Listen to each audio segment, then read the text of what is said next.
Selamat malam teman-teman semuanya, selamat datang di BCA Wealth Summit Online 2024. Bersama dengan saya Reginald Suryanto yang akan menjadi narasumber pada malam hari ini. Topik kita pada malam hari ini teman-teman semuanya adalah ciri-ciri orang susah kaya. Nah buat teman-teman kira-kira saya ya ke ciri-ciri orang susah kaya. Yuk simak live ini sampai selesai karena aku yakin akan banyak sekali diskusi-diskusi dan juga cerita-cerita yang kita bisa ulas bareng-bareng dan tentunya akan bermanfaat buat kita semua. Nah, teman-teman, sebelum kita masuk ke inti ceritanya, yaitu ciri-ciri orang susah kaya, aku mau ajak teman-teman untuk mengetahui dulu nih satu teori yang namanya itu financial stages of life. Nah, sekarang teman-teman bisa lihat di layar teman-teman, kalau financial stages of life itu terdiri dari 4 fase kehidupan. Yang pertama itu adalah early career atau usia di bawah 30 tahun, kemudian career development, terus ada peak accumulation, dan juga ada retirement atau pensiun gitu ya. Nah, kalau teman-teman lihat di layar itu ada garis ya. Garis ini tuh membagi 2 bagian. Yang bagian atas itu adalah human capital dan bagian bawah adalah financial capital. Apa sih sebenarnya human capital? Apa sih financial capital gitu ya? Tunggu dulu ya, sebelum ke sana kita mau bahas dulu satu hal. Yang mau aku kasih tahu ke teman-teman adalah yang namanya financial capital dan human capital, teman-teman, seiring bertambahnya usia, seiring dengan bertambahnya umur, itu akan berbanding terbalik. Kalau misalnya kita lihat di early career, komposisi human capitalnya itu lebih besar daripada financial capitalnya. Semakin ke arah retirement, komposisi human capitalnya semakin kecil, sedangkan financial capitalnya semakin besar. Ya, jadi kita harus bangun human capital kita seiring bertambahnya usia, pengalaman, jadi banyak lebih tahu sesuatu gitu ya, untuk meningkatkan juga financial capital kita. Nah, pertanyaannya teman-teman, apa sih human capital? Nanti financial capital kita akan bahas di belakang, aku mau cerita dulu ke teman-teman terkait dengan human capital. Nah, human capital itu teman-teman dibagi jadi 3. Yang pertama adalah education. Yang kedua adalah health ya, yang di sebelah kanan, dan yang di tengahnya income. Kenapa sih income-nya ditaruh di tengah? Karena education dan health itu menunjang income-nya jadi lebih tinggi. Kok bisa gitu? Edukasi itu adalah apa sih teman-teman? Knowledge ya, kemampuan kita, pengalaman kita ambil kursus, kita kuliah di universitas, di mana lah gitu ya, pokoknya menambah pengetahuan, jadi makin pinter. Kalau health udah pasti kesehatan. Kenapa sih 2 ini penting untuk menunjang income? Logikanya gini, teman-teman. Kalau misalnya kita sekolah di sekolah yang bagus, kita ambil kursus, pengetahuan kita oke, pengalaman kita bagus, tapi kitanya nggak sehat. Artinya kita nggak bisa kerja dengan maksimal sehingga income kita pun mungkin jadinya nggak maksimal. Ya, dan kebalikannya, walaupun kita sehat, tapi mungkin edukasi kita kurang pengetahuan, kita kurang banyak belajar, kurang pengalaman, mungkin value kita dibandingkan dengan orang-orang yang lebih berpengalaman, yang lebih pintar, itu jadi lebih rendah. Nah, income-nya juga pasti akan lebih rendah. Gitu, jadi analoginya. Human capital itu adalah hal-hal yang menunjang kita untuk bisa mendapatkan income lebih tinggi dan income ini nantinya akan generate financial capital yang juga lebih tinggi. Nah, kemudian teman-teman, aku mau ajak teman-teman untuk kontemplasi sedikit. Teman-teman kira-kira pernah nggak berpikir seperti ini? Nah, dilihat di layar teman-teman udah ada nih pikiran-pikiran yang sekiranya sering mengganggu gitu ya. Contoh, susah cari duit zaman sekarang. Atau, orang tua saya mah nggak kaya. Saya begini deh jadinya. Mau bangun usaha, nggak ada modal. Dan pikiran-pikiran negatif lainnya. Teman-teman, aku mau cerita. Nih, yang namanya pikiran negatif itu teman-teman sebenarnya melimitasi kita. Mungkin sebenarnya opportunity di luar sana itu banyak sekali. Tapi karena kita terus-terusan berpikir seperti ini, selalu mendowngrade diri kita, sehingga akhirnya kita ya jadi kehilangan opportunity karena kita nggak coba aja udah kalah duluan dalam tanda kutip. Nah, sekarang kita masuk ke intinya nih dari sesi kita, dari cerita kita di malam hari ini. Ciri-ciri orang susah kaya. Nah, teman-teman mulai perhatikan, aku mau ajak teman-teman untuk melihat ke dalam diri kita nih, apakah kita termasuk orang yang bakalan susah kaya gitu. Hopefully enggak ya, tapi ini ciri-cirinya. Yang pertama, orang itu susah kaya kalau mereka punya scarcity mindset. Kita akan sulit bertumbuh kalau kita punya scarcity mindset. Apa itu scarcity mindset? Scarcity mindset itu adalah mental yang ibaratnya tuh kita fokus dengan apa yang kita nggak miliki. Kita ambil contoh, tadi di depan ada satu pikiran yang bilang bahwa, orang tua saya mah nggak kaya lah. Saya sulit nih jadi mau bangun usaha, nggak punya modal.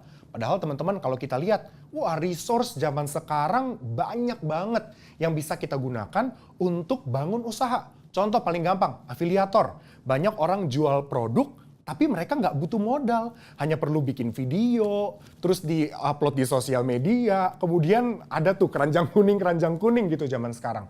Dan itu sebenarnya kan nggak perlu modal yang besar. Nggak kayak dulu mau bangun bisnis dari awal. Bangun restoran mungkin, bangun kafe dan lain sebagainya. Jadi scarcity mindset ini sekarang harusnya udah kita nggak miliki. Karena resource kita begitu banyak dan kita bisa manfaatin semua yang ada depan mata kita. Itu yang pertama. Yang kedua, victim mentality. Ini adalah mental orang yang ibaratnya itu selalu kalah sama dunia. Jatuh dikit, sudahlah, saya tidak akan sukses. Saya tidak akan bisa maju. Dunia tidak berpihak pada saya. Padahal teman-teman, kadang-kadang mungkin sekarang kita coba nggak berhasil. Tapi mungkin percobaan berikutnya jadi berhasil. Mungkin percobaan berikutnya lagi berhasil. Terus mungkin gagal. Habis itu coba lagi, berhasil lagi. Intinya kita tuh nggak pernah tahu teman-teman kapan sih sebenarnya keberhasilan itu akan datang. So better ya kita coba dulu ya. Tapi victim mentality ini sering banget nge-downgrade orang. Jadi dia susah majunya. Yang ketiga, peer pressure. Peer pressure itu artinya orang tuh tertekan gitu ya. Ada di sekitarnya pada pakai tas yang mahal-mahal.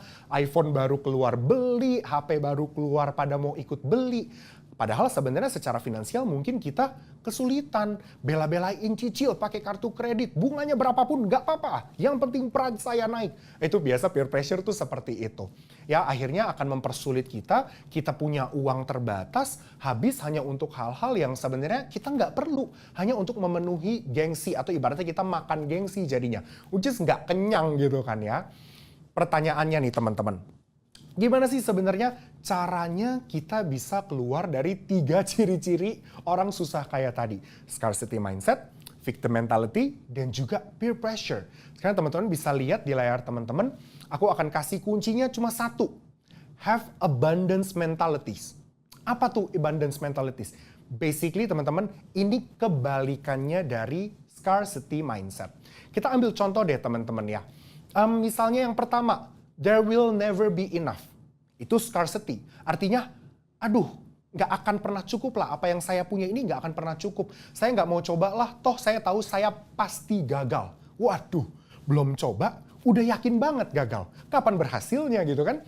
Sedangkan kebalikannya, abundance mindset, itu there will always be enough. Apapun yang saya punya, saya pakai. Apapun yang saya miliki, saya maksimalkan. At least kita coba, itu udah one step ahead daripada kita tidak coba sama sekali. Aku kasih tambahan satu contoh deh, bonus ya, kita ulas. Tough times ahead. Ini masa depan sulit nih. Kayak kemarin 2023 gelap nih. Wah, pokoknya yang di kepala kita tuh, ini momen berikutnya yang akan datang tuh sulit, susah. Itu scarcity mindset. Abundance mindsetnya gimana tuh Regi? The best is yet to come. Oke, hari ini mungkin we face challenges. Mungkin kita akan menghadapi challenge, tantangan. Tapi nggak apa-apa. Percaya bahwa besok pasti lebih baik. Well, at least challenge hari ini selesai dulu. Kalau hari ini nggak selesai, nggak apa-apa. Istirahat, selesain lagi besok. Itu adalah sebuah progress. Dan itu sebenarnya adalah teman-teman, aku mau encourage teman-teman juga untuk punya mental itu. Karena mental untuk orang yang tidak menyerah, mental untuk orang yang selalu positif, ya itu bisa membawa seseorang itu maju ke level yang lebih tinggi. Mungkin nggak langsung loncat dari lantai 1 ke lantai 15 gitu ya, tapi pelan-pelan. Lantai 1, lantai 2, lantai 3, terus kita nggak sadar tahu-tahu kita udah di tempat yang, wah, ternyata perjalanan kita jauh juga ya. Itu adalah abundance mentality. Jadi kita harus selalu punya perasaan dan feeling bahwa oke, ini cukup, saya pasti bisa, saya pasti maju, dan saya pasti bisa berdampak untuk orang-orang di sekitar saya. Ya, jadi harapannya nih, kalau misalnya kita punya abundance mindset, kita punya fisik yang sehat, kita punya edukasi yang baik, kita sering belajar, sering mencoba, sering gali pengalaman, income kita akan naik. Nah, nanti ini akan mempengaruhi yang namanya financial capital, which is kita akan bahas di belakang. Nah, pertanyaannya sekarang teman-teman. Edukasi. Tadi kita ngomongin edukasi di depan gitu ya. Jadi hari ini kita akan fokusnya ke edukasi. Nanti kalau untuk health, teman-teman bisa cek di video-video berikutnya. Kita masih banyak banget sesi di BCA World Summit Online 2024. Jadi stay tune terus. Kita lanjut sekarang ke edukasinya nih. Banyak orang teman-teman yang merasa edukasi itu nggak penting. Aku pribadi sering banget nih ketemu sama orang-orang yang merasa, udahlah ngapain sekolah tinggi-tinggi, udahlah ngapain sih les, belajar ini, belajar itu, langsung aja lah kerja, cari duit, yang penting bisa makan. Well, betul, bisa makan, tapi apakah hidupnya happy? Apakah itu cukup? Apakah bisa makan aja cukup? Yang aku mau ajak teman-teman untuk kita bisa diskusi dan renungkan bersama adalah gini teman-teman. Yang namanya edukasi itu penting. Let's say edukasi non formal deh. Kita mikirin sekolahnya itu nanti di sebelah kanan ya. Kita ngomongin yang di sebelah kiri dulu, kiri layar teman-teman. Edukasi non formal itu sekarang banyak banget teman-teman. Mungkin dari teman-teman yang nonton live ini ngerasa, wah kayaknya jadi content creator enak nih. Cuannya gede nih. Wih bisa jual jadi afiliator, banyak followers, dapat endorse dan lain sebagainya. Tapi apakah sebanyak itu orang yang jadi content creator tanpa mempelajari sebuah strategi? Tanpa mempelajari gimana sih sebenarnya pola atau algoritma sebuah sosial media? Gimana sih sebenarnya nature dari seorang pembeli? Sehingga kalau kita jadi afiliator, kita jual barang atau kita endorse barang, engagement-nya bagus. Kita ambil contoh content creator tuh karena banyak banget nih sekarang Gen Z dan anak-anak muda mungkin ya yang ngebet banget jadi content creator. Untuk tahu hal-hal seperti itu teman-teman, mungkin caranya adalah kita bisa ikut kursus. Kursus itu adalah investasi kalau menurutku. Kenapa? Karena kita kursus, kita keluar uang 1 juta mungkin, 5 juta mungkin, 3,5 juta mungkin, ada yang 6 juta tergantung kita ambil kursusnya di mana. Tapi kalau kita lakukan dengan konsisten, ya harapannya nanti kita bisa dapat income dari hasil yang udah kita pelajari di kursus-kursus tadi. It's actually an investment. Tapi kita invest ke diri kita sendiri dulu di awal. Ya, so atau yang lain deh. Misalnya teman-teman mau pebisnis. Ya, ini pebisnis. Biasanya, aduh malas kerja jadi udah korporat. Maunya jadi pebisnis aja. Boleh nggak? Boleh. Tapi apakah jalanin bisnis bisa langsung dari bangun tidur, melek, langsung bisa ngeran bisnis? Nggak juga. Mungkin kita harus belajar. Mungkin kita harus ikut kursus. Baca buku. Baca buku pasti butuh uang. Uang yang harus kita keluarkan banyak banget yang ngira bahwa itu cost. Ya, biaya. Padahal balik lagi, aku mau encourage teman-teman kalau uang yang kita keluarkan untuk belajar, untuk mempelajari sesuatu yang baru, untuk mencoba sesuatu yang baru, itu kita bisa consider sebagai modal investasi kita yang mungkin secara jangka panjang kita akan ambil return-nya. Oke, nah kita geser ke kanan teman-teman. Ini untuk teman-teman yang mungkin, oke, saya kayaknya nggak cocok nih jadi pebisnis. Saya nggak cocok nih kerja sendiri. Saya mau masuk ke perusahaan ternama gitu ya. Nah, kita lihat di layar teman-teman sekarang ini udah ada data nih yang aku collect dari BPS teman-teman. Jadi datanya valid ya. Kita lihat di sini ada jenjang pendidikan mulai dari SD ke bawah, kemudian SMP sampai universitas.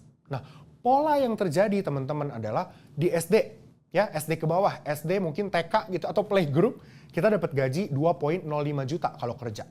Anak-anak lulusan SMP atau orang-orang lulusan SMP dapat 2,34 juta gajinya per bulan. Ya, SMA, SMK 3 juta, diploma 4 juta, paling tinggi universitas 5,97 juta. So, kesimpulannya apa teman-teman? Kalau teman-teman memang merasa pendidikan itu nggak penting, loh, datanya ada nih. Data ini bilang bahwa untuk orang-orang yang mau kerja di corporate ya, di perusahaan, ternyata orang yang pendidikannya lebih tinggi, itu value-nya juga lebih tinggi. So, kalau emang teman-teman balik lagi cita-citanya mau kerja di corporate, ya belajarlah, raihlah gelar setinggi-tingginya, karena itu akan sejalan juga harusnya dengan knowledge, dan juga pengalaman, dan juga networking. Anyway, ini angka rata-rata dari 2021 sampai 2023 ya. Teman-teman balik lagi source-nya Badan Pusat Statistik. Jadi ini valid ya teman-teman. Kembali lagi ke pilihan teman-teman sebenarnya. Teman-teman itu mau jadi pengusaha kah? Mau jadi content creator kah? Atau usaha sendiri? Atau justru teman-teman mau jadi karyawan di corporate, mau ngejar jadi direktur, jadi CEO gitu ya. Which is itu akan relate dengan tingkat pendidikan atau jenjang pendidikan. Nah, let's assume kita sudah jadi content creator yang sukses. Let's assume kita sudah bisa invest ke diri kita sendiri sehingga income kita banyak, gaji kita besar gitu ya. Pertanyaan berikutnya, kalau saya udah dapat gaji banyak, saya jadinya punya financial capital. Apa sih Regi financial capital? Teman-teman, kalau misalnya financial capital itu adalah uang yang kita punya yang bisa kita simpen atau kita investasikan. Itu financial capital. Ya. Nah, aku mau kasih tahu teman-teman sekarang terkait dengan satu ilustrasi. Let's say teman-teman punya uang nih, ya. Punya uang anggaplah income-nya 6 juta per bulan. Ya, teman-teman punya income 6 juta per bulan. Kita lihat dulu yang paling atas, yang bad budgeting, yang warna merah. Income 6 juta, ya, makan anggaplah 2 juta deh. Kos 1,8 juta. Habis itu mau beli handphone baru, cicilan HP baru, 800 ribu lah anggap. Jajan 1 juta, nongkrong di kafe, beli boba, beli kopi tiap hari, 1 juta let's say. Sisanya berapa? 400 ribu. Ya udah, disimpan aja kali ya di celengan. Masuk celengan. Ya, kalau good budgeting kita lihat. Income 6 juta. Investasi 1 juta. Makan 2 juta. Kos 1,8 juta. Cicilan HP 800 ribu. Jajan sisanya. Yang membedakan apa teman-teman? Kalau bad budgeting, which is yang warna merah, itu kita investasi atau nyimpen uang di celengan hanya dari sisanya aja.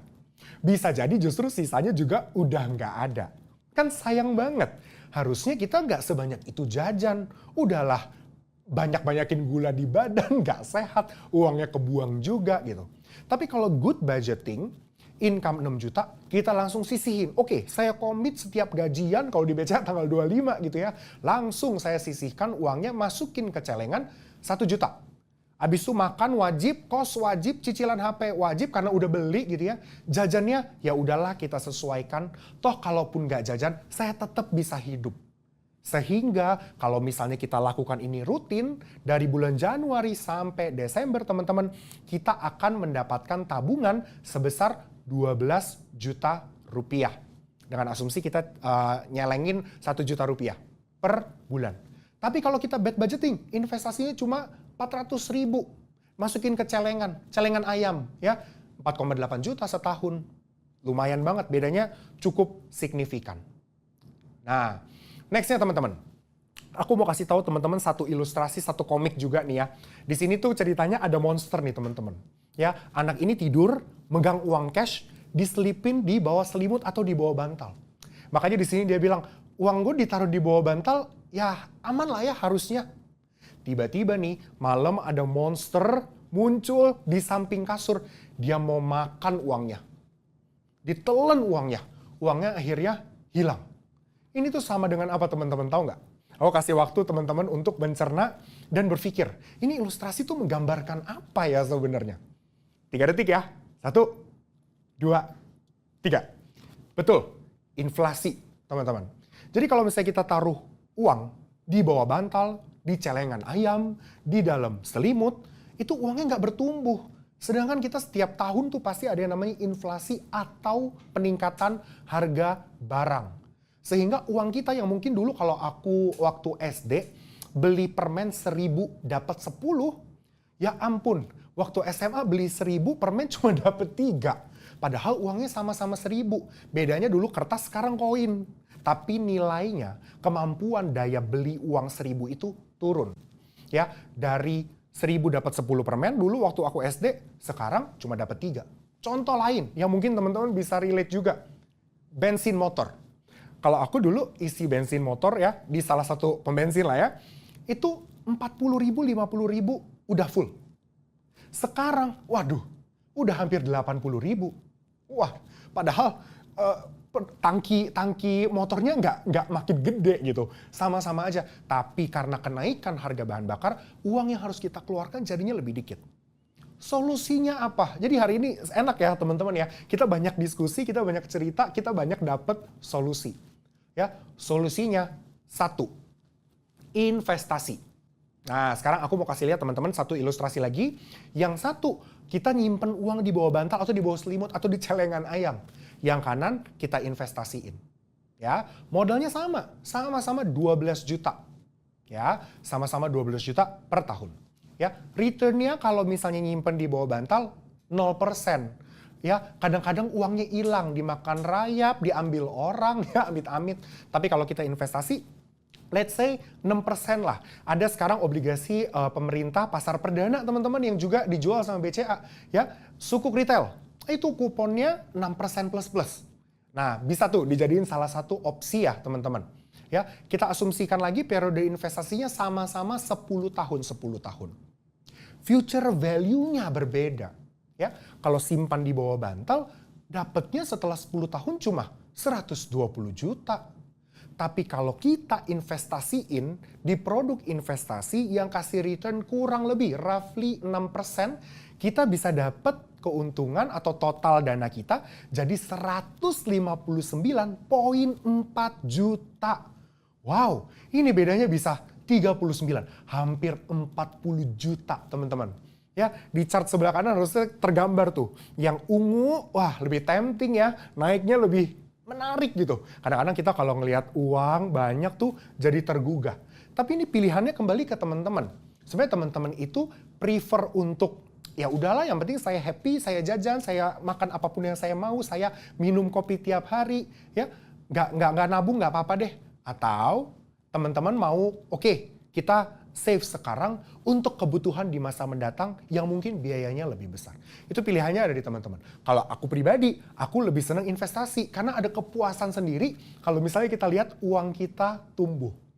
Kalau misalnya teman-teman setuju, oke Regi, kita sepakat ya mau investasi. Strateginya gimana?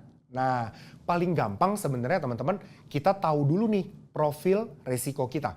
Di sini udah dibagi jadi 3 ya, konservatif, moderat, dan agresif. Konservatif itu orang yang ibaratnya saya taruh uang 1 juta nih. Ya, uangnya saya pokoknya nggak mau turun. Harus 1 juta. Naik dikit nggak apa-apa, yang penting nggak turun. Itu konservatif. Nah, makin ke kanan, agresif. Agresif itu orang yang taruh uang mungkin 1 juta. Ya, dia udah nggak liatin. Pokoknya saya investasi aja lah 1 juta setiap bulan. Pasar turun, saya top up di bawah. Saya averaging down. Karena saya percaya fundamental perusahaannya bagus. Produk ini, reksadana ini fundamentalnya oke. Kita view jangka panjang. Turun dikit, nggak goyah. Turun banyak, ya deg-degan dikit tapi tetap nggak goyah ya. Itu agresif. Nah, kalau kita ibaratkan kalau teman-teman main ke Dufan nih, orang yang konservatif tuh biasa naiknya cuma kuda puter aja tuh. Kalau masuk pintu gerbang Dufan yang pertama kita temuin tuh, kuda puter. Tapi kalau orang agresif, senangnya naik halilintar ya, histeria, pokoknya senangnya tuh yang memacu adrenalin. Kalau moderat di tengah-tengah. Nah, masing-masing profil resiko ini, dia itu punya porsi terhadap instrumen investasi atau kelas aset berbeda-beda. Ya, kita mulai dulu dari yang konservatif. Konservatif itu pembagiannya kita suggest gitu ya, 50% fixed income, 50% cash. Ya. Kalau misalnya moderat itu 40% di equity atau saham, kemudian 40% di fixed income, 20%-nya cash. Agresif harus porsinya lebih banyak di equity. Karena orang agresif biasa perlu adrenalin dan dia itu biasanya mau menumbuhkan uangnya, fokusnya adalah ke growth. Ya, jadi equity-nya mungkin kita bisa plot sekitar 60%, fixed income-nya di 30%, dan cash-nya ada di 10%. Pertanyaannya, Regi, saya kan agresif, kok nggak 100% aja sih ditaruh di saham? Saya kan berani ambil resiko. Betul, tapi ada dalam satu strategi investasi ya teman-teman, yang sangat-sangat penting, yaitu diversifikasi. Diversifikasi itu adalah sebuah strategi untuk meminimalisir risiko, untuk memaksimalkan return. Contoh, teman-teman anggaplah punya uang 10 juta, dimasukin semuanya ke saham misalnya. Kemudian terjadi kayak kemarin COVID. Ya, uangnya portofolionya minus, merah, kebakaran, Bandung lautan api. Teman-teman butuh uang, maka teman-teman harus cairin. Kalau teman-teman cairin, jadinya cut loss. Maka portfolio teman-teman yang tadinya dari 10 juta, mungkin jadi 7 juta, ya teman-teman akan kehilangan 3 juta. Tapi kalau teman-teman punya fixed income, ya biasanya kalau lagi krisis fixed income-nya malah diuntungkan. Oh, saya butuh uang, saya bisa cairin dulu fixed income-nya, equity-nya biarin. Ya, jadi kita nggak perlu cut loss harapannya. Tapi memang ada beberapa kondisi yang ya bisa jadi aset kelasnya dua-duanya turun, tapi at least turunnya tidak sedalam kalau kita hanya pegang satu jenis kelas aset saja. Terus cash-nya buat apa? Buat peluru. Kalau misalnya kita punya opportunity kayak kemarin COVID, kapan lagi IHSG bisa semurah itu? Ya, kita punya peluru, beli di harga yang lebih murah. Contohnya seperti itu. Ya, nah itu kurang lebih teman-teman strategi yang aku bisa bagiin. Kalau misalnya teman-teman tertarik nih untuk tahu, aduh produk rekomendasinya apa nih dari BCA? Tenang aja, di website BCA World Summit Online 2024 kita ada tab yang namanya Product Highlight. Teman-teman bisa dapetin produk rekomendasi dari BCA, produk yang BCA highlight sesuai dengan topik yang teman-teman lagi lihat saat ini. Oke, kurang lebih seperti itu. Teman-teman, dan untuk sum up semuanya, aku mau ajak teman-teman kembali ke slide terakhir ya. Dimana di sini kita bisa lihat kalau misalnya financial capital itu kita bisa nggak kaya dari financial capital aja, tapi dari human capitalnya juga. Ya, kenapa? Karena balik lagi, kita punya tubuh yang sehat, kita punya pengalaman yang banyak, kita punya edukasi yang luar biasa, itu akan menunjang income kita. Makin tinggi income kita, kita makin bisa generate financial capital yang lebih tinggi lagi. Ya, ibaratnya nih kalau human capitalnya itu misalnya tanah yang luas, ya kita bisa nih pakai tanah ini untuk nanam ini, nanam itu, buah ini, buah itu untuk menghasilkan panen yang berlimpah ruah. Tapi punya tanah doang tanpa tahu cara nanam yang benar, cara ngerawatnya gimana, tanahnya bahkan mungkin nggak sehat, belum tentu bisa menghasilkan buah yang lezat dan laku di pasaran. Nah, cara merawat, cara nanam tadi, itu ibarat human capital, knowledge kita. Dan kesehatan tanah itu adalah ya bisa jadi kayak kesehatan kita gitu. Ya, knowledge dan kesehatan kita ini yang harus kita jaga dan selalu kita tingkatkan dengan baik agar bisa menghasilkan buah yang lezat dan bernilai tinggi, atau dalam kata lain kita bisa menghasilkan financial capital yang juga lebih tinggi. Oke, teman-teman, kurang lebih seperti itu yang mungkin aku bisa ceritakan nih ke teman-teman. Kalau misalnya teman-teman punya pertanyaan, let's go. Kita masuk ke sesi Q&A ya, untuk kita bisa diskusi dan cerita-cerita lebih lanjut.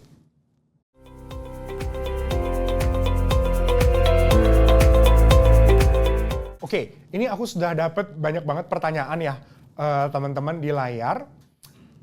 Kita akan bahas satu-satu teman-teman ya, mulai dari yang pertama. Pembagian aset profil resikonya harus kayak rekomendasi tadi ya? Atau boleh berbeda? Kalau misalnya boleh, bisa berapa persen perbedaannya? Teman-teman, yang tadi aku paparin, yang tadi aku ajak teman-teman untuk nonton dan diskusi bareng, itu sebenarnya ya idealnya lah rekomendasi. Tapi kalau misalnya teman-teman ngerasa, kayaknya saya baru nih mau masuk ke saham, saya mulai jadi orang agresif, tapi agresifnya pemula. Boleh nggak ya equity-nya diturunin? Boleh. Ya, jadi balik lagi, yang namanya investasi itu harus nyaman. Jangan sampai kita investasi untuk meningkatkan kualitas hidup kita, tapi jadinya malah deg-degan, tidur gelisah, nggak tenang gitu. Ya, jadi balik lagi harus nyaman. So, kalau misalnya ditanya boleh deviasi berapa persen, nggak ada yang pasti, tapi I think 5%, ya 57%, 56%, it's still okay. Teman-teman mau, oke, saya belum terlalu agresif, mungkin equity-nya ya 55%, sisanya taruh di cash misalnya 15%, sisanya di fixed income, boleh. Oke, semoga menjawab. Yang kedua, rekomendasi produk investasi untuk aku pemula yang mau investasi. Nah, untuk pemula teman-teman, sebenarnya paling enak tuh main yang namanya reksadana. Karena reksadana itu udah ada yang ngelola. Reksadana itu udah ada yang ngurusin. Jadi kita cuma titipin uangnya, nanti udah ada yang ngurusin. Kita nggak usah pusing-pusing lagi. Nah, pilihan reksadananya itu sesuai dengan profil resiko teman-teman yang tadi. Konservatif, moderat, atau agresif. Dan kebutuhan teman-teman juga. untuk spesifik ke nama produknya, balik lagi. Kita ada satu tab namanya product highlight. Teman-teman bisa cek rekomendasi produknya di sana. Kemudian rekomendasi porsi budgeting. Aduh, aku kalau ngobrol sama teman-teman terkait dengan ini, sering banget ditanya ini. Porsi budgeting yang ideal tuh seperti apa? Sebenarnya balik lagi, nggak akan ada yang sama untuk semua orang, teman-teman. Cuma aku tuh suka banget sama metode budgeting 4, 3, 2, 1. 40% itu untuk kebutuhan yang wajib. Kalau kita nggak punya, kita nggak hidup. Contohnya apa? Bayar kos, bayar listrik, ya, makan. Kemudian kalau untuk 30%-nya itu untuk ya mau hahaha sama temen di kafe, mau hura-hura gitu ya, mau party-party ya. Boleh, 30% silahkan dialokasikan. Ya, 20%-nya untuk investasi, ya, 10%-nya untuk charity. Tapi disclaimer, 4321 ini bukan hukum wajib. Kalau teman-teman mau adjust sendiri, kayaknya saya nggak perlu deh hura-hura atau senang-senang sampai 30%. Sisanya mau ditaruh untuk investasi, jadi 30% investasinya. Boleh nggak? Boleh banget. Oke, semoga menjawab. Karena masih banyak pertanyaan, kita langsung. Ya, bagaimana caranya agar kita bisa terhindar dari godaan finansial? Misalnya diskon yang bertebaran. Nah, teman-teman, aku kasih tahu. Ini cocok banget untuk aku sharingin. Karena aku juga orangnya begitu. Kadang-kadang aku nggak butuh barangnya, tapi kok aduh lihat harganya menarik ya. Akhirnya aku mikir, aku kontemplasi, aku semedi dulu beberapa saat. Kira-kira butuh nggak ya? Mau nggak ya? Kita tunggu hari ini, sampai besok masih difikirin, 3 difikirin. Mungkin hari keempat, hari kelima, kemungkinannya cuma ada 2. Antara 1, kayaknya saya nggak butuh-butuh amat nih, sadar. Atau 2, diskonnya udah nggak ada, jadi nggak jadi beli. Ya, itu tips dari saksi hidup. Karena aku pribadi juga sering banget nih ngerasa, aduh ini diskonnya tempting banget. Akhirnya bikin keputusan finansial ya based on dengan harga, bukan dengan kebutuhan. So balik lagi, tanya ke diri kita juga, kita butuh nggak sebenarnya barang ini? Gitu ya, semoga menjawab. Yang kelima, sebenarnya kalau menurut sesi ini, apa definisi kaya? Nah, ini pertanyaan yang menarik banget. Aku seneng banget aku dapat kesempatan untuk sharingin ini, teman-teman. Kaya untuk masing-masing orang itu berbeda-beda. Ada orang yang ngerasa kaya kalau mereka itu punya handphone baru.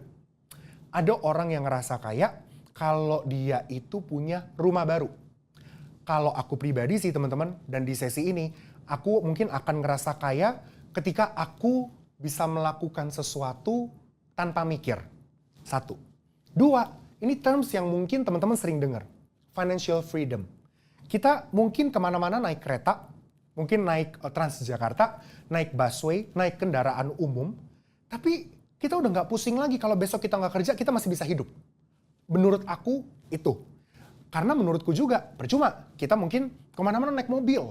Kemana-mana tasnya, branded, harganya belasan juta, puluhan juta. Tapi kalau kita nggak kerja, kita mikir, aduh, gimana nih besok hidup? Jual mobil, jual tas, dan lain sebagainya. So, buat orang mungkin berbeda-beda. Kalau aku pribadi, aku akan merasa kaya ketika aku bisa hidup tanpa mikir besok harus makan apa. Bisa hidup tanpa mikir besok aku mau main kemana, liburan kemana. Meanwhile, aku udah gak kerja. Oke? Semoga menjawab. Oke, kita lanjut ke pertanyaan berikutnya. Kak Regi, mau tanya. Dari penjelasan yang dipaparkan, kita harus punya abundance mindset. Tapi kadang mindset kita itu dipengaruhi oleh lingkungan. Yang sebenarnya menurut kita sudah nyaman. Tapi lingkungan tersebut lebih mensupport terciptanya scarcity mindset secara tidak langsung. Bagaimana cara yang paling baik untuk dapat bisa memunculkan abundance mindset di lingkungan yang sudah nyaman tersebut? Teman-teman, aku disclaimer juga, ini nggak ada jawaban pasti. Tapi aku akan berusaha untuk sharingin apa yang aku punya. Teman-teman, aku kebetulan dulu adalah orang yang punya scarcity mindset. Dan I'm so happy aku bisa share pengalaman ini. Aku selalu fokus dengan apa yang aku nggak punya. Teman-teman, aku ngelihat orang lain tuh ngerasa kayak, wah pinter banget ya dia. Kok aku nggak bisa sepinter dia ya?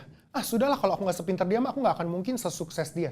Tapi teman-teman, aku nggak tahu kalau aku tuh punya kelebihan yang mungkin orang lain nggak miliki. Kita sebagai manusia cenderung ke situ kan mikirnya. So mungkin yang aku bisa lakukan adalah, aku bisa sarankan adalah gini. Take a time untuk lihat ke dalam diri kita sendiri gitu. Sebenarnya dalam diri kita itu, kita bagusnya di mana sih? Kadang-kadang tuh kita terlalu fokus dengan kelebihan orang, dan ke diri kita sendiri malah kita fokus kekurangan kita aja.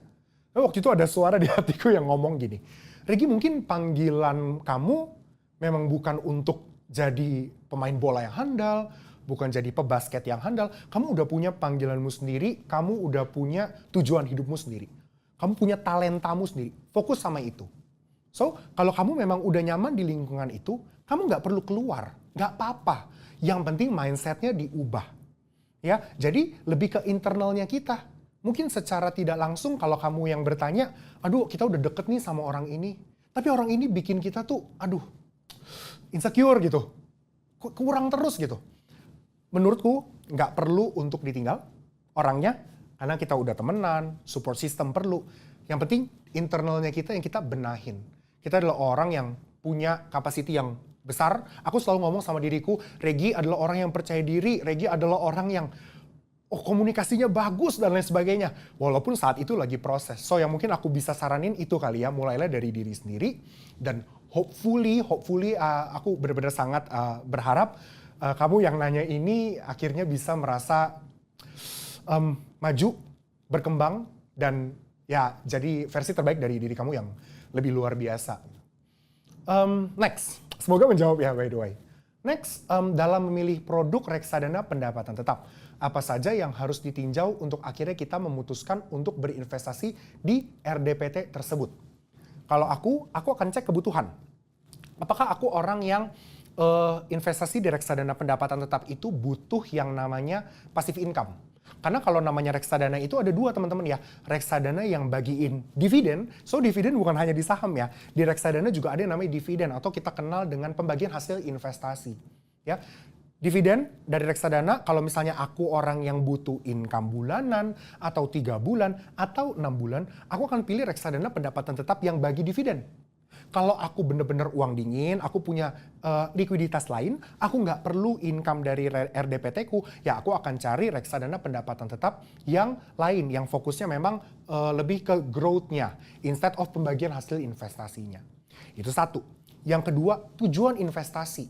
Kalau kamu mau investasi kurang dari 1 tahun, aku nggak suggest ke RDPT. Karena RDPT dibandingkan dengan reksadana pasar uang, fluktuasinya jelas lebih tinggi. Ya, idealnya berapa? Well, bisa 3-5 tahun atau disesuaikan dengan kebutuhan kamu. Ya, kalau misalnya kamu mau investasi mungkin 15 tahun. Aku sih nggak saranin masuk RDPT. Karena sayang. Karena 15 tahun itu adalah waktu yang cukup panjang untuk bisa menumbuhkan nilai aset kamu kalau kamu investasi di reksadana saham. Itu yang kedua.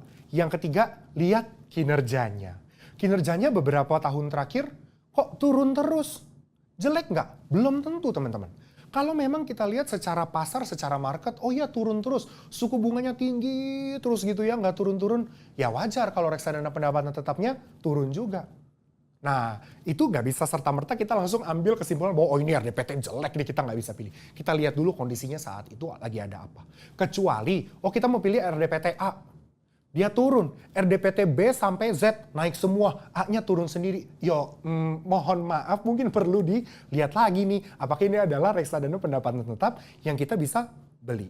Ya, atau justru mungkin ada pilihan lain yang lebih bagus. Ya, jadi kurang lebih seperti itu. 3 mungkin yang tadi 3 poin kebutuhan gitu ya. Time horizon. Ya, kemudian yang terakhir itu adalah performance dan juga kondisi pasarnya. Itu adalah sebuah satu kesatuan yang kita nggak boleh tinggalkan. Semoga menjawab ya. Oke, kemudian malam Pak, malam Bapak Ibu, Kakak, Om, Tante. Untuk dana darurat, bagusnya disimpan di obligasi atau reksadana? Oke, ini pertanyaannya sangat menarik. Teman-teman harus tahu dulu yang namanya dana darurat. Itu gunanya untuk apa? Gunanya adalah untuk sewaktu-waktu kita tidak dapat income, kita tetap bisa bertahan hidup untuk beberapa saat dari dana darurat. Artinya apa? Pertama, kita nggak pernah tahu kapan kita mungkin, amit-amit ya, kehilangan kerjaan, atau mungkin bisnisnya suffer gitu. Ya, kesimpulannya adalah kita harus cari produk investasi yang liquid. Itu nomor 1. Ya, teman-teman boleh ke mungkin deposito. Ya, kalau aku pribadi, aku taruh di reksadana pasar uang. Ya, karena balik lagi, aku nggak pernah tahu kapan aku akan kenapa-napa income-nya. Jadi selama aku bukan menunggu income-nya kenapa-napa gitu ya, tapi selama aku lagi baik-baik saja, ini kan uang dana daruratnya nggak kepake tuh. Aku taruh di reksadana pasar uang biar dia tetap bisa bertumbuh. Nah, on the other hand, amit-amit income-ku terganggu kenapa-napa, aku bisa cairin reksadana pasar uangnya dan tidak butuh waktu yang lama untuk bisa masuk ke rekening. Ya, secara ketentuan di prospektus memang maksimal H+7. Tapi kalau reksadana pasar uang biasa H+1, H+2 bisa juga cair. Ya, so kalau misalnya teman-teman mau taruh dana darurat, saranku yang utama lihat dulu ini barangnya liquid atau enggak. Kalau misalnya masuk obligasi, boleh atau enggak? Sebenarnya menurutku boleh, tapi kalau boleh saran, jangan semuanya. Kenapa? Karena obligasi itu, apalagi untuk seri-seri yang ada pergerakan harga yang dijual di pasar sekunder, sewaktu-waktu teman-teman mau jual, dia lagi rugi, ya teman-teman akan kehilangan modalnya, kan sayang. Ya, jadi saran aku mungkin bisa ke reksadana pasar uang sebagian untuk di obligasi. Kalau misalnya dia lagi nggak adem-adem aja, nggak mau dipakai, teman-teman bisa tetap dapat kupon dari situ. Semoga menjawab. Ya, oke. Kak, kalau sandwich generation yang harus menghidupi satu anak, satu istri. Oh, tunggu, ini nggak ada satu istri, istrinya ada berapa nih? Ya, semoga satu ya. Dan ibu, apa yang harus dilakukan? Gajinya 10 juta. Satu, kamu keberatan nggak membiayai ibu? Itu satu. Transparan dulu. Kamu punya kakak nggak? Punya adik nggak? Ini harus, menurutku pribadi, ini harus didiskusiin dulu sama keluarga besar. Barangkali misalnya membiayai ibu bisa patungan sama saudara-saudara. Karena aku sering banget kok ketemu orang-orang yang satu keluarga mungkin 3 bersaudara, itu mereka patungan gitu ya, sisihin uangnya untuk ibu gitu ya, membiayai ibu di rumah gitu ya, bayar listrik rumah dan lain sebagainya. Ya, tapi itu keputusan keluarga bersama. Ya, tapi let's assume kamu nggak keberatan. Oke, fine, saya mau sisihin buat ibu saya. Pertanyaannya, berapa persen? Itu harus di-state dulu menurutku di awal. Ya, sehingga kita tahu nih kalau misalnya dalam bulan ini kita keluar sekian persen untuk kebutuhan sehari-hari, kebutuhan untuk investasi, mungkin kebutuhan untuk asuransi, kebutuhan untuk misalnya sedekah, kebutuhan untuk menghidupi orang tua di rumah yang berbeda. Ya, mungkin nggak tinggal satu rumah gitu ya, menghidupi ibu atau ayah gitu. Kita jadi tahu, oh oke, selama 1 bulan kira-kira segini nih budget yang set yang bisa saya kelola. Oke, ya itu dulu yang dilakukan. Satu, ngobrol sama keluarga besar. Ada nggak nih yang bisa diajak patungan bareng gitu ya. Jadi beban kita bisa berkurang. Ya, kasarnya seperti itu. Yang kedua, budgeting. Budgeting itu one of the most powerful method yang aku juga terapin. Ya, jadi kebutuhan-kebutuhan wajib aku sisihin dulu. Ya, jadi yang aku kurangi adalah kebutuhan tidak wajibnya. Jajannya, ya hura-huranya. Mungkin itu bisa berkurang, instead of kita jor-joran di jajan, mendingan kita gedein alokasi untuk membiayai orang tua di rumah. Kemudian kebutuhan untuk wajibnya bisa masuk ke anak dan istri untuk sekolah, untuk kehidupan rumah tangga dan lain sebagainya. Ya, itu 2 tips yang aku bisa sharingkan. Tapi balik lagi, disclaimer on, kalau misalnya kamu merasa kayaknya budgeting itu terlalu ribet, kamu bisa simplify. Ya, mungkin nggak semuanya kamu budgetin, kamu set aja misalnya 2 pos. Kebutuhan sehari-hari, kebutuhan untuk keluarga, langsung dibagi. Ya, itu 2, tambahan 1 deh. Punya rekening terpisah. Aku merasa ini unfamiliar opinion, tapi aku merasa punya rekening terpisah itu sangat membantu. Kita jadi bisa langsung transfer uang kita ke rekening terpisah. Jadi uang ini settle di sini, nggak ada yang otak-atik, simpen. Nggak usah masukin ke mobile banking, biar nggak kepake. Jadi kita fokus hidupnya dari sini aja. Habis itu langsung transfer ke orang tua kalau memang dibutuhkan. Ya, kurang lebih seperti itu. Semoga menjawab. Next. Bang, instrumen investasi untuk nabung nikah 2 tahun lagi, enaknya rekomendasinya apa? 2 tahun, menurut aku itu adalah waktu yang cukup singkat. Ya, pertanyaanku cuma 1. Nikahnya urgent atau enggak? Kalau misalnya nikahnya urgent banget, nggak bisa ditunda, saranku masukin reksadana pasar uang. 1. Atau kamu juga bisa lihat kalau misalnya kita di BCA juga sering nih jualan produk obligasi pasar perdana yang ada tuh waktu jatuh temponya mungkin 2 tahun. Nah, bisa pas tuh jadinya. Kamu sesuaiin aja dengan tanggal nikah kamu. Ya, itu satu. Tapi kalau misalnya nikahnya nggak urgent, kamu bisa janjian sama pasangan bahwa ya nggak nikah tahun depan, 2 tahun lagi, ya udahlah, diundur aja.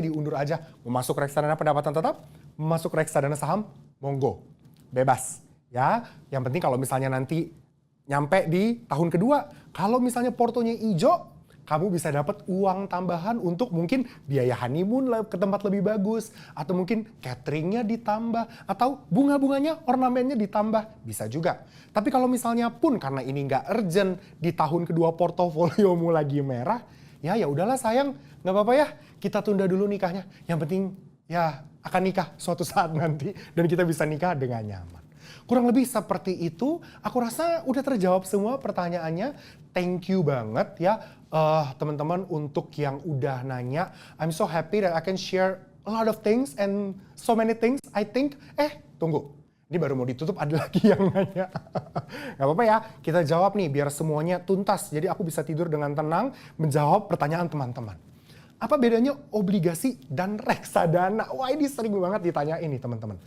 Obligasi sama reksadana. Kalau reksadana itu kumpulan dari kita biar apple to apple bandinginnya reksadana pendapatan tetap ya.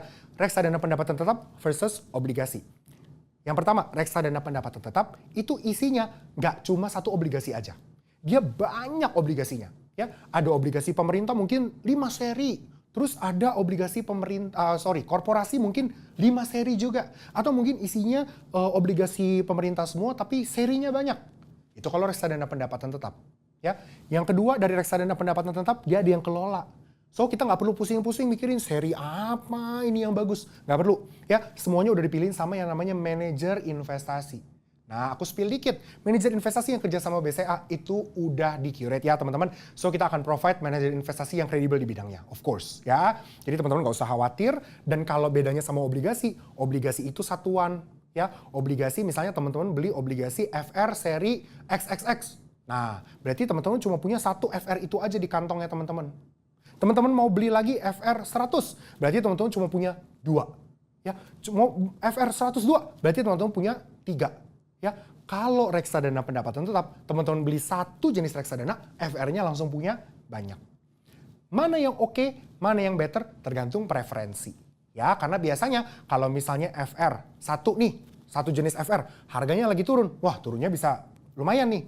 Tapi kalau misalnya reksadana pendapatan tetap, ya, reksadana pendapatan tetapnya turunnya biasanya tidak sedalam kalau kita pegang jenis obligasi yang satu seri aja. Ya, karena dia geraknya lebih banyak. Kalau teman-teman lari sendiri, lebih cepat larinya memang. Ya, mau naik, mau turun lebih berasa gitu. Tapi kalau misalnya larinya rame-rame, ya, jatuh, ya bisa ketawain satu sama lain, at least nggak sakit-sakit banget. Itu analogi yang aku sering pakai.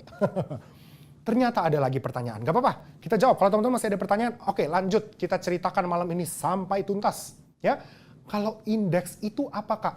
Reksadana indeks maksudnya ya. Reksadana indeks itu teman-teman adalah reksadana yang biasanya dia mimicking atau mengacu ke satu indeks tertentu. Kalau di BCA itu ada yang namanya reksadana BNP Paribas Serikahati. Ya, namanya juga Serikahati. Dia menginduk atau mimicking atau mengacu ke satu indeks di bursa namanya Serikahati. Isinya adalah perusahaan-perusahaan yang menerapkan metode ESG ya, environmentally friendly, ya nggak menghasilkan polusi yang berlebihan. Terus udah gitu sosialnya bagus, CSR-nya oke dan lain sebagainya. Dan good corporate governance. Ya, jadi karena dia mimicking teman-teman, reksadananya itu nggak akan jauh-jauh. Jadi isi perusahaan antara reksadana ini dan indeks acuannya sama.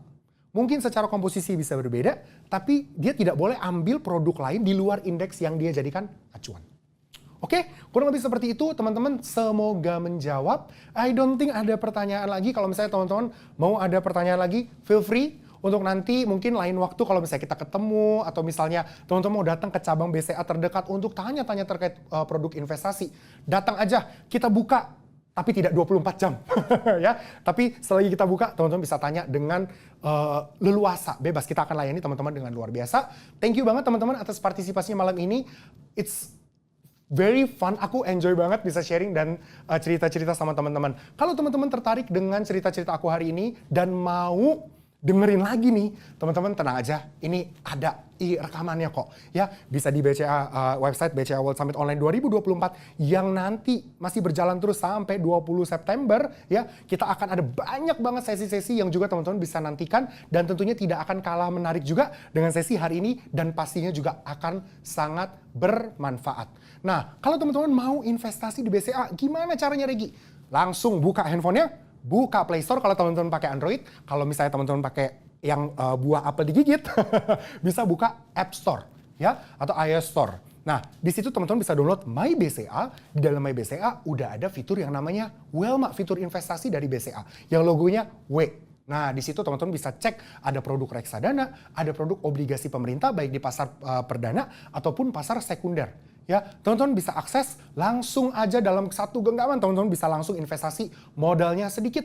Mulai dari 10.000 aja untuk reksadana dan 1 juta untuk obligasi. Kalau teman-teman juga mau belajar nih terkait dengan apa ya sekarang yang sedang terjadi di pasar. Kira-kira saya harus beli produk apa yang cocok. Kok porto saya turun, kok porto saya bisa naik. Kita ada satu menu namanya Wealth Insight. Teman-teman bisa lihat di bawah teman-teman ya. Di menu di bawah aplikasi My BCA teman-teman. Di situ teman-teman bisa klik ya, nanti akan muncul tab, ada promo, ada notifikasi, ada Wealth Insight. Kita lengkap banget teman-teman. Boleh juga dilihat, dibaca mungkin sebelum tidur untuk nambah-nambah pengetahuan. Sekali lagi, kalau misalnya kita sering baca, kita sering belajar, edukasi kita naik, ya. Kemudian health kita hopefully terjaga, income kita naik. Eventually, financial capital kita juga naik. Oke, saya Reginald Suryanto. Sampai jumpa di sesi berikutnya. Bye-bye.